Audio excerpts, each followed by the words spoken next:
Hey guys, Mike here. I'm in Ilha do Guajaru at the moment in Brazil, and it is damn beautiful. It's like 20 something knots every day average, but unfortunately I injured my hip crashing a boogie loop. I'm gonna take advantage of this time to teach you guys how to do sick dark slides.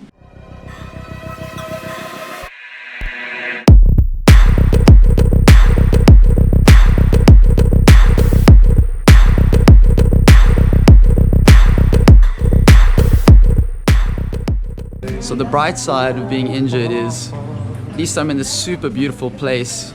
It's called Nomad Kite Camp. Great vibes around here. This video is here to teach you how to slide for longer, be it dark slides, Jesus walk, barefoot ski, backroll hand drag. The same fundamental skills underlie all slides. The most important thing that I can teach you, and what I've learned from doing tons of slides, is that once the kite is past 12 o'clock, that's you finishing the trick. The challenge comes in to leaving the kite slightly ahead of you, and that's going to allow you to take your slides from 4 or 5 meter slides to 10, maybe 15, 20 meter slides.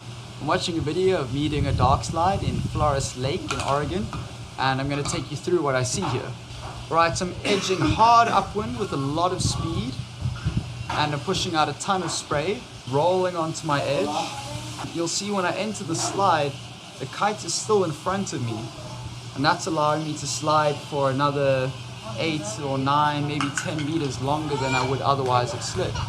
I tend to still apply pressure to the other side of the bar, kind of cocking the bar over. You can just keep 4 points in mind for taking your slides to that next level. They're speed, edging hard upwind, rolling onto that tip, and most importantly, keeping the kite forward in front of you for as long as possible while still ensuring that it's keeping you up above the water.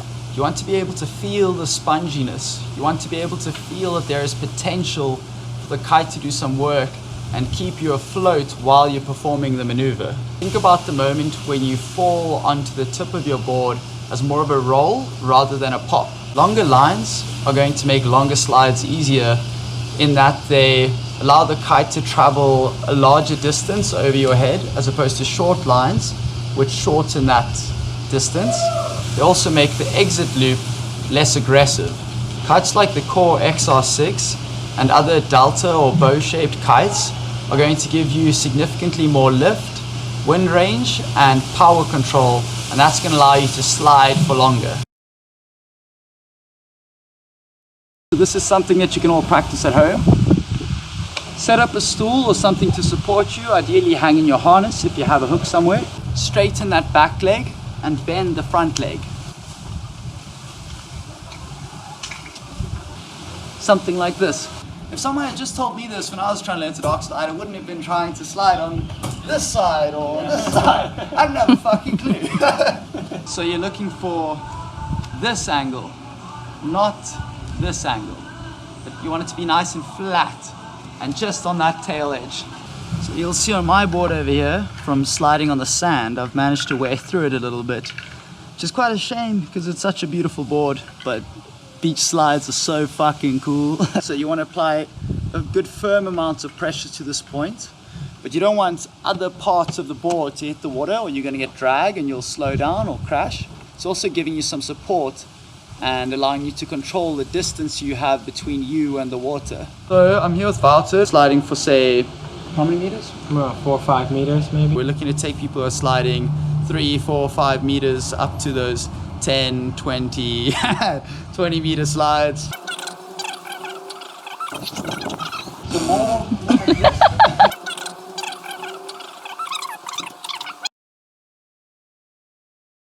Put the drone up and try to get some footage of Wouter doing some dark slides. That should be enough to demonstrate what we need.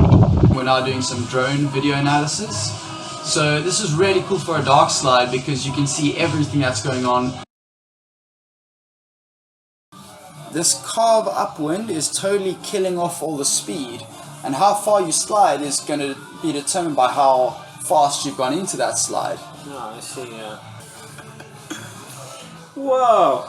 Damn, dude.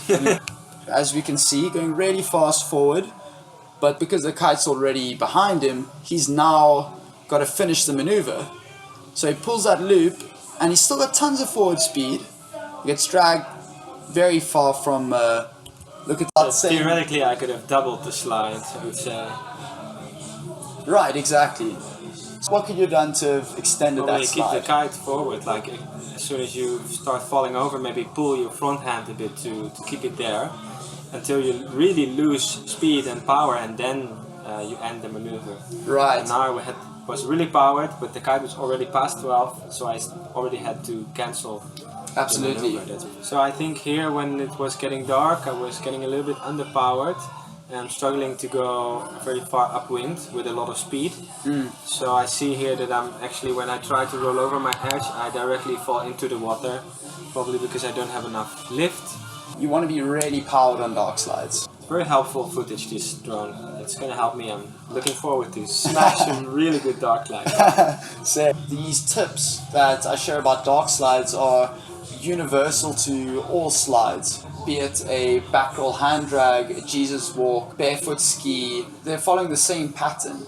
And basically that pattern is you're approaching the trick with speed, putting your kite somewhere above your head where it's going to give you lift, trying to keep it ahead of you, run out of power throughout the maneuver, pull a loop to rescue yourself when you're close to the water, and ride out. So if you can take these tips from this Darkslide and carry that into your barefoot ski or your Jesus walk, I guarantee you're going to see results. And while using his tips, I definitely doubled my Darkslides. So the truth about coaching is that with enough practice, you're going to get good. But I can take you there 2 or 3 times faster.